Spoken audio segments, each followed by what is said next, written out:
COP24 because this is the epicenter of the global policy debate.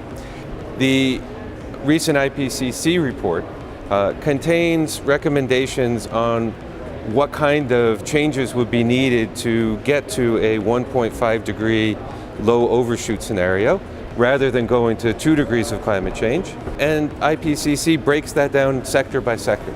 And in the transport sector, IPCC says that there need to be increases in both electromobility and biofuels at unprecedented levels over the next decade. Transport is projected to become an even more significant source of emissions in the future, and it's also the sector that has some significant difficulties to decarbonize. Ethanol and electromobility go hand in hand. They should have center stage in climate progress and transport.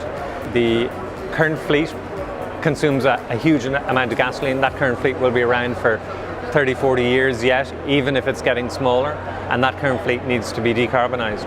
I always say that the poster child of climate progress is a hybrid vehicle with an ethanol blend gasoline in it. So ethanol is so important to climate action for 3 reasons. One is environmental benefits, so reducing overall GHG emissions, human health benefits in providing reduced particulate matter emissions, and then economic benefits as a cheaper alternative to other conventionally used fuels. Frankly, I don't think a lot of people, when they pull up to a gas pump, think a lot about ethanol. But what we do is spend a lot of time talking about cost is an area where the average consumer has no idea that ethanol is cheaper than gasoline.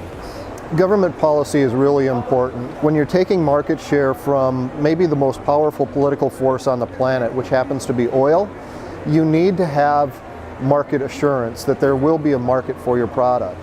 We see that bioenergy is not mentioned in the same breath as, for example, other renewable energy technologies or energy efficiency, for example. But the most important thing for us is to inform and educate the negotiators and everyone who's attending the COP on the multiple benefits of bioenergy and how important it would be in the near future. Ethanol is one of the most sustainable biofuels, and unlike palm oil, which is driving tropical deforestation, ethanol can be produced sustainably, and its climate profile keeps improving.